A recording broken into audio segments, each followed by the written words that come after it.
ਕਾਲ ਦੋਸਤੋ, ਸਾਡਾ TV USA ਦੇਖ ਰਹੇ ਸਾਰੇ ਦਰਸ਼ਕਾਂ ਦਾ ਸਵਾਗਤ ਹੈ। ਅੱਜ ਤਿਰੰਗਾ ਯਾਤਰਾ ਨੂੰ ਲੈ ਕੇ ਅਮਰਿੰਦਰ ਸਿੰਘ ਰਾਜਾ ਵੜਿੰਗ ਕਾਂਗਰਸ ਦੇ ਪੰਜਾਬ ਪ੍ਰਧਾਨ ਹਬੋਰ ਵਿੱਚ ਪਹੁੰਚੇ ਨੇ। ਤਾਂ ਕੀ ਕਹਿਣਾ ਹੈ ਇਸ ਮੌਕੇ ਅਮਰਿੰਦਰ ਸਿੰਘ ਰਾਜਾ ਵੜਿੰਗ ਦਾ, ਆਓ ਸੁਣਦੇ ਹਾਂ। ਤੁਹਾਡਾ ਧੰਨਵਾਦ ਕਿ ਤੁਸੀਂ ਅੱਜ 75ਵੀਂ ਆਜ਼ਾਦੀ ਦੇ ਦਿਵਸ ਦੀ ਅੱਜ ਤਿਰੰਗਾ ਯਾਤਰਾ ਆਪਾਂ ਸ਼ੁਰੂ ਕੀਤੀ। ਤੁਹਾਨੂੰ ਲੱਖ ਲੱਖ ਕਰੋੜ ਮੁਬਾਰਕਾਂ। परमात्मा इसे तरह चढ़ती कला बख्शे ते असीं आज़ादी का आनंद माणते रहिए। ते जिहड़े इत्थे विराजमान ने, गुरु महाराज के अगे अरदास करांगे कि 100वां आज़ादी दिवस साडे जिन्ने इस हाल दे विच लोग मौजूद ने, असीं 100वां आज़ादी का दिवस भी सानू मनाउण दा सच्चे पातशाह मौका देवे। मैं थोड़ा धन्नवादी है कि तुसीं सारिआं ने तिरंगा यात्रा दे विच इनू सफल बनाउण दे विच तुसीं पूरा आपदा योगदान पाया और शुरू तो लैके अखीर तक तुसीं इस यात्रा दे विच शामिल रहे। मेरा मन डर रहा सी अज, क्योंकि असीं वैसे तो पूरे पंजाब भर दे विच हर जिले 75 किलोमीटर की यात्रा असीं शुरू की है, क्योंकि 75वां अपना आज़ादी दिवस है। लेकिन हर विधान सभा दे विच असीं किसी विधान सभा च 10 ते किसी विधान सभा च 12 ते किसी च 6-7 किलोमीटर असीं कीती, तां जो 75 किलोमीटर यात्रा फाजिलका जिले की मुकम्मल हो जाए। लेकिन जो अज हबोर का प्रोग्राम सी ते मैं रंधावा साहब नूं आख्या, मैं कहा हबोर की यात्रा है, क्योंकि जिहड़े जजमाती है लोग, कांग्रेस को प्यार करने वाले, जिन्हां दे पुरखा ने कांग्रेस पार्टी का झंडा हमेशा बुलंद रखिया, थले नहीं डिगन दिता। ते गुरदासपुर चो इन्होंने चंडीगढ़ जाना सी, कहते यार हबोर की यात्रा च तां मैं भी शामिल होऊंगा। सो इहो जिहा जज्बात होने चाहिए, लोगों की इहो जी भावना होनी चाहिए। नहीं तो डिप्टी मुख्यमंत्री रहे उधर ही उधर नेड़े नेड़े यात्रा कर लेंगे, पहला 250 किलोमीटर 300 आए आना, तो फिर हुण 300 आए नूं जाना। ये मैं साथियों को दसना चाहना, नौजवान साथियों को, ऐसी भावना अगर पैदा करोगे मित्तू जी, तो तुसी भी कल नूं होम मिनिस्टर ते डिप्टी मुख्यमंत्री बन सकते हो। लेकिन अज दे नौजवानों च ऐसी भावना घटती जा रही। मैं अक्सर देखता है जो यात्रा च जाना है, नौजवानों को तेल भी ज्यादा लगती है, प्यास भी ज्यादा लगती है, मुड़का भी ज्यादा होता है। और मैं कई बारी आपके मन में सोचता है भी जे अज का दौर होता तो शायद देश आजाद नहीं होना सी, क्योंकि अज इंसान मतलबी हो चुके हैं, हर व्यक्ति मतलबी हो चुका है। उन्होंने यह लगता है कि मैं फलां काम करांगा तो फिर मैनू की मिलेगा। अज मैं यात्रा च आपदा समा खराब करांगा, मैं 3 घंटे कढ़ांगा, मैनू मिलेगा की मिलना है? कुछ नहीं मिलना तिरंगा यात्रा च। लेकिन किते ना किते थोड़े दिल दे विच की भावना है, ये तिरंगा यात्रा जिहड़े करके आए हैं वो उजागर होएगी कि इन्हां दे मन दे विच देश प्रति प्यार है।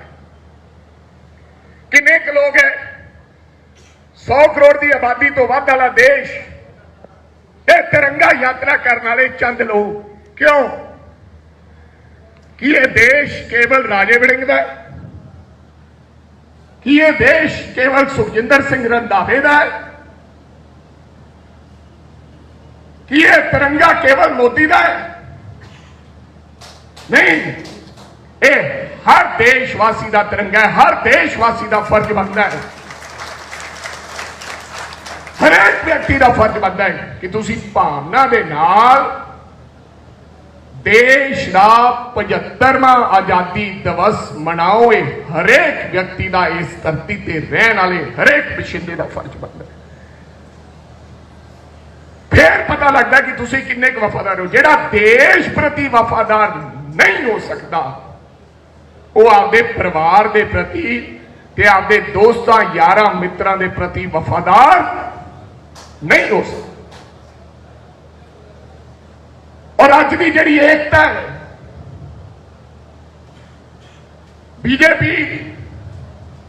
ਬੀਜੇਪੀ ਨੂੰ ਚਾਹੀਦਾ ਸੀ ਕਿ ਸਾਰੀਆਂ ਪਾਰਟੀਆਂ ਦੇ ਲੋਕਾਂ ਨੂੰ ਇਕੱਠੇ ਕਰਦੇ, ਸਿਰਫ ਪਾਰਟੀ ਮੀਟਿੰਗ ਬੁਲਾਉਂਦੇ ਤੇ ਕਹਿੰਦੇ ਦੇਸ਼ ਦਾ 75ਵਾਂ ਆਜ਼ਾਦੀ ਦਿਵਸ ਆ, ਆਓ ਰਲ ਮਿਲ ਕੇ ਆਪਾਂ ਕਿਸ ਤਰ੍ਹਾਂ ਵਿਉਂਤ ਬਣਾ ਕੇ ਆਜ਼ਾਦੀ ਦਾ ਇਹ ਦਿਵਸ ਮਨਾਉਣਾ, ਸਾਨੂੰ ਦੱਸੋ, ਤਾਂ ਜੋ ਸਾਰਾ ਦੇਸ਼ ਇਕੱਠੇ ਹੋ ਕੇ ਆਜ਼ਾਦੀ ਦਾ ਦਿਵਸ ਮਨਾਉਂਦਾ। ਉਹਨਾਂ ਨੇ ਕਿਹਾ ਹਰ ਘਰ ਤੇ ਤਿਰੰਗਾ, ਕਿਉਂਕਿ ਮੋਦੀ ਜੀ ਨੂੰ ਆਦਤ ਪੈ ਗਈ ਹੈ ਮੈਂ ਸਰਵਸ਼੍ਰੇਸ਼ਠ ਹੈ, ਮੇਰੇ ਤੋਂ ਬਿਨਾ ਕਿਸੇ ਨੂੰ ਸਮਝ ਨਹੀਂ ਹੈ, ਥਾਲੀ ਵਜਾਓ, ਹਰ ਘਰ ਤੇ ਝੰਡਾ ਲਾਓ।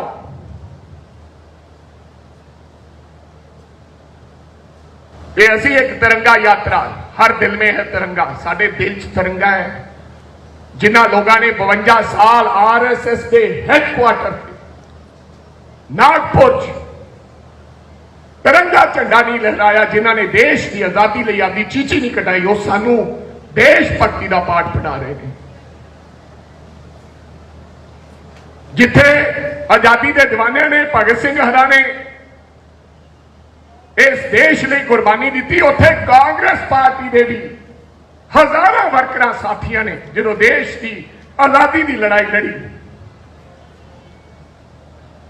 ਉਹਦੇ ਵਿੱਚ ਕੁਰਬਾਨੀਆਂ ਦਿੱਤੀਆਂ। ਇਸ ਕਰਕੇ ਕਾਂਗਰਸ ਪਾਰਟੀ ਕਿਸੇ ਹੋਰ ਪਾਰਟੀ ਨਾਲੋਂ ਵੱਡੀ ਦੇਸ਼ ਭਗਤ ਹੈ, ਲੇਕਿਨ ਅਸੀਂ ਕਿਸੇ ਦਾ ਝੰਡਾ ਘਰ ਤੇ ਲਾਉਣ ਵਾਸਤੇ ਅਸੀਂ ਕੰਡੈਮ ਨਹੀਂ ਕਰਦੇ। ਲਾਓ ਜੀ, ਸੱਦ ਕੇ ਲਾਓ, ਚਾਵਾਂ ਨਾਲ ਲਾਓ, ਕਿਉਂਕਿ ਮੇਰੇ ਦੇਸ਼ ਦਾ ਝੰਡਾ ਹੈ।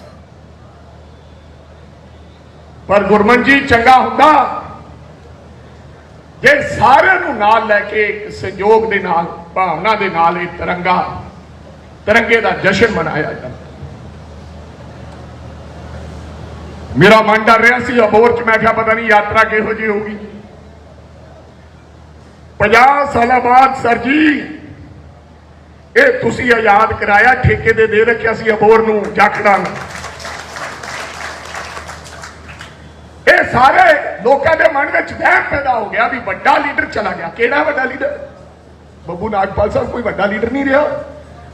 ਪੰਜਾਬ ਦੀ ਜਨਤਾ ਨੇ ਦੱਸਤਾ ਕਿ ਹੁਣ ਕੋਈ ਵੱਡਾ ਲੀਡਰ ਨਹੀਂ ਹੈ। ਬਾਦਲ 9 ਵਾਰੀ ਜਿੱਤਿਆ, ਤਾਂ ਹਰਾਤਾ, ਸੁਖਬੀਰ ਹਰਾਤਾ, ਸਾਡੇ ਚੰਨੀ ਸਾਹਿਬ ਹਾਰ ਗਏ, ਕੈਪਟਨ ਅਮਰਿੰਦਰ ਸਿੰਘ ਹਾਰ ਗਿਆ। ਫਿਰ ਵੱਡਾ ਕਿਹੜਾ ਬਈ? ਵੱਡਾ ਉਹ ਹੈ ਜਿਹੜਾ ਜਨਤਾ ਚ ਰਹਿੰਦਾ। ਜੇ ਜਾਖੜ ਸਾਹਿਬ ਇਤਕੀ ਅਬੋਹਰੋਂ ਲੜਦੇ, ਜੇ ਗੁਰਦਾਸਪੁਰ ਸਰਦਾਰ ਸਾਹਿਬ ਇਹ ਕੰਡੇ ਤੁਸੀਂ ਬੀਜੇ, ਹੁਣ ਕਹਿੰਦੇ ਵਰਕਰ ਦੀ ਗੱਲ, ਤੁਸੀਂ ਬੀਜੇ, ਇੱਥੋਂ ਉੱਥੇ ਲੈ ਗਏ, ਇੱਥੋਂ ਤਾਂ ਰਗੜਦਾ ਸੀ ਅਗਲੇ ਨੇ। ਹਰ ਚੀਜ਼ ਜਾਖੜ ਸਾਹਿਬ ਨੂੰ ਦਿੱਤੀ, ਹਰ ਚੀਜ਼। ਅਸੀਂ ਜਾਖੜ ਸਾਹਿਬ ਦਾ ਸਤਿਕਾਰ ਕਰਦੇ ਰਹੇ, ਜਿਹੜੇ ਉਹਦੇ ਤੇ ਵੀ ਰਹੇ, ਕਿਉਂਕਿ ਸਾਡਾ ਫਰਜ਼ ਬਣਦਾ ਸੀ, ਸਾਡਾ ਪ੍ਰਧਾਨ ਸੀ। ਲੇਕਿਨ ਇਸ ਤਰ੍ਹਾਂ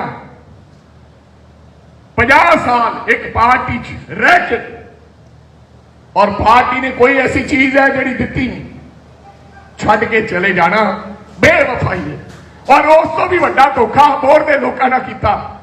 ਇੱਕ ਵਿਅਕਤੀ ਵਿਸ਼ੇਸ਼ ਨੇ ਦਿੱਲੀ 'ਚ ਬਹਿ ਕੇ ਫੈਸਲਾ ਕਰ ਲਿਆ ਕਿ ਮੈਂ ਭਾਜਪਾ 'ਚ ਚੱਲਿਆ। ਆ ਜਿਹੜੇ ਇੱਥੇ ਬੈਠੇ ਆਪਦੇ ਆਪ ਨੂੰ ਕਾਂਗਰਸੀ ਕਹਿੰਦੇ, ਤੁਹਾਨੂੰ ਕਿਸੇ ਨੂੰ ਨਹੀਂ ਪੁੱਛਿਆ, ਕਿਉਂਕਿ ਤੁਹਾਨੂੰ ਇਹ ਸਮਝਦੇ ਹੈ ਕਿ ਜਿਹੜੇ ਮਰਜ਼ੀ ਗੱਲ 'ਚ ਅਸੀਂ ਸਾਫਾ ਪਾ ਦਿਆਂਗੇ।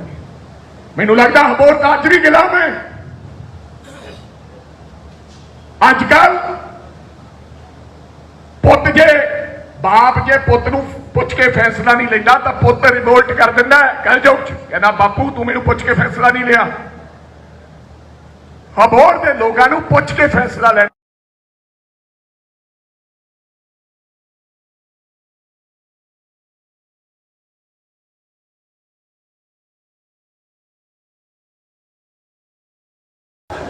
ਮੈਂ ਕਿਹਾ ਝੰਡਾ ਤਾਂ ਜਾਖੜ ਸਾਹਿਬ ਦਾ, ਕਹਿੰਦੇ ਭਾਜਪਾ ਦਾ ਝੰਡਾ ਹੈ।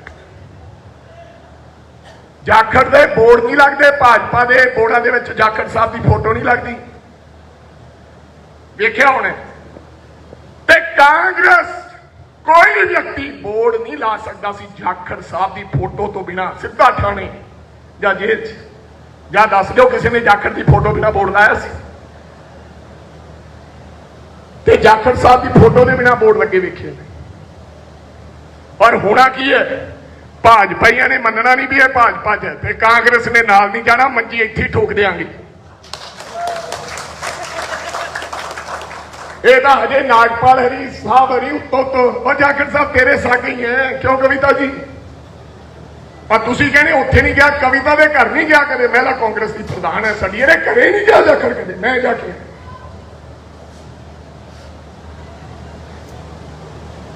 ਇਹ ਹੋਰ ਵਾਲੇ ਉਦੋਂ ਦੱਸਣਗੇ। ਇਸੇ ਕਰਕੇ ਦਾ ਜਿਹੜਾ ਸਾਡਾ ਛੋਟਾ ਭਰਾ ਹੈ ਸੰਦੀਪ ਜਾਖੜ, ਉਹ ਅਸਤੀਫਾ ਹੀ ਨਹੀਂ ਦਿੰਦਾ। ਉਹ ਬਣੋ ਭਾਈ, ਭਜਨ ਲਾਲ ਦਾ ਮੁੰਡਾ ਬਣ ਫਿਰ। ਉਹ ਕੁਲਦੀਪ ਬਿਸ਼ਨੋਈ ਛੱਡ ਕੇ ਗਿਆ, ਕਾਂਗਰਸ ਦੇ ਚੋਣ ਨਿਸ਼ਾਨ ਤੇ ਜਿੱਤਿਆ ਪੰਜੇ ਤੇ, ਉਹਨੇ ਅਸਤੀਫਾ ਦੇਤਾ ਬਈ ਜਾਖੜ ਸਾਹਿਬ। ਉਹਨੇ ਐਮਐਲਏ ਦੇ ਅਹੁਦੇ ਤੋਂ ਵੀ ਅਸਤੀਫਾ ਦੇਣਾ, ਕਹਿੰਦਾ ਦੁਬਾਰੇ ਚੁਣਾਵ ਲੜੂੰਗਾ, ਜਿੱਦਾਂ ਹੋਇਆ ਤਾਂ ਜਿੱਤ ਕੇ ਆਊਂਗਾ, ਨਹੀਂ ਕੋਈ ਗੱਲ ਨਹੀਂ, ਦੇ ਅਸਤੀਫਾ। ਫਿਰ संदीप जी ये काका साके जाना है तो भाई इस्तीफा दे, झंडा है लाने का कोई फायदा नहीं, इस्तीफा दो ते पता लगे कि हबोर दे विच कांग्रेस जिउंदी है कि मरी है, फिर आवांगे, फिर पूछांगे।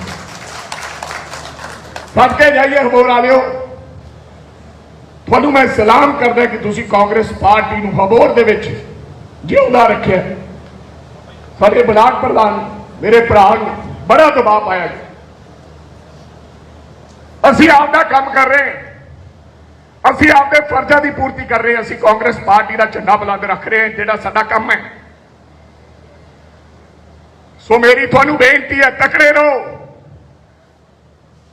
इन्हां ने तो 2-3 बंदियां दे नाम लए, रंधावा साहब तुसीं आखिआ, घबाया साहब नूं ठोकिआ, ते जेडे जोशन ते रेणवा वो ठोके, वो जेड़ा जगमीत ठोकिया, वो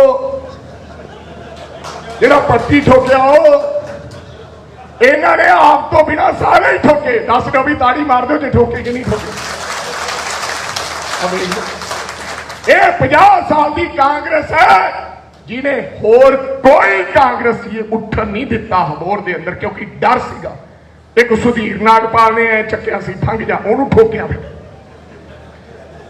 राणा सोढी इधर नूं आउंदा सी, फिर इहनूं उहनूं ठोकिया। ये हबोर च इन्हां नूं डर है। मैं तां कहदा जगमीत बराड़, जगमीत हजे तां मेरे प्यो नूं भी ठोकिया इन्हां ने। संतोष सिंह रंधावा जी इत्थे आए सी, उन्हां नूं भी इन्हां ने सेवा की।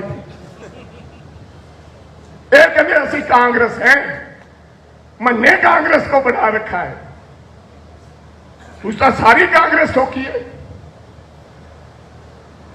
कोई कांग्रेस ही नहीं छड़िया। 6 महीने पहले अमित शाह नाल गल, सानू गुस्सा की है यार, असीं तां जाखड़ साहब नूं अखां ते भाई फिरदे सी, सानू गुस्सा ये है बंदा शरेआम कहे मैं चलिया होए तेरी बरखलाफी करूंगा, सानू कोई डर नहीं। कल नूं सुखजिंदर रंधावा जी नाल मेरा रौला पै जाए, मैं आखूंगा रंधावा साहब हुण अपनी बनती नहीं निबड़ांगे, मैं उत्तों इन्हों कही जावा नहीं साडा तां प्राहुणा है, मुक्तसर विआहिआ है, अंदरों ठोका। 6 महीने पहला अमित शाह नाल गल हो गई सी, इस करके कहता रहा कि हिंदुआं नूं कोई जगह नहीं दी जा रही, सारी कांग्रेस नूं हरा के और जाना बोल के जे सारी कांग्रेस नूं भाजपा नाल रल के असीं आख्या ते गालां कढ़दे कढ़दे तो जवाब पुछ लिया भी भाई तू इन्नियां गालां कढ़ियां, माड़ा जवाब ही दे दे। बहाना भागा सी, रलिया तो उधर सी गई। एक दिन च थोड़ी अमित शाह नाल गल हो गई कि आ जिहड़े घुग्गू पकौड़े जिहड़े 6-7 तेरे नाल जावड़े जमा ही इन्हां दे मैनूं तां अकल ही नहीं, इहने आप दा सौदा कर लिया राजा सभा दा, इन्हां नूं किसे नूं पुछना नहीं। सो सत्कारयोग भराओ, कांग्रेस इन्हां लोगों ने मारी, डरा के रखिया, हथकड़ियां लाइया हबोर के लोगों ने यार। बेशक वड्डे बादल हरी सुखबीर बादल जिहड़ा बड़ा जालम है, लेकिन मैनू लगता किसी शहर च किसी हिंदू भरा ने हथकड़ियां तो ला के वो भी नहीं लेके गया यार। ये निर्दयी है। सो तगड़े रहो, हौसले बुलंद रखो, डरन की लोड़ नहीं। असी आपके हकों की लड़ाई लड़ांगे और लड़ते रहांगे, पर थोड़े साथ की लोड़ है, थोड़ा सारिਆਂ ਦਾ आजादी की तिरंगा यात्रा में पहुंचने ते बहुत बहुत धन्यवाद। मैं दिल दीआं गहराइयां जो थोड़ा सारिਆਂ ਦਾ बहुत धन्यवादी हाँ। हरप्रीत सिंह होरां दा, तमाम लोकल जेडे साथी है उन्हां दा बहुत बहुत मुबारक, धन्यवाद। जय हिंद। जिथे ही अमरिंदर सिंह राजा वड़िंग ने तिरंगे की महिमा गाई, तिरंगे का इतिहास लोगों को दसिया, उत्थे ही कांग्रेस पार्टी को मजबूत करने लई आम लोगों का साथ मंगिया। उत्थे ही बीजेपी RSS ते काफ़ी वरदे नज़र आए अमरिंदर सिंह राजा वड़िंग। ब्यूरो रिपोर्ट, साडा TV USA, अबोहर।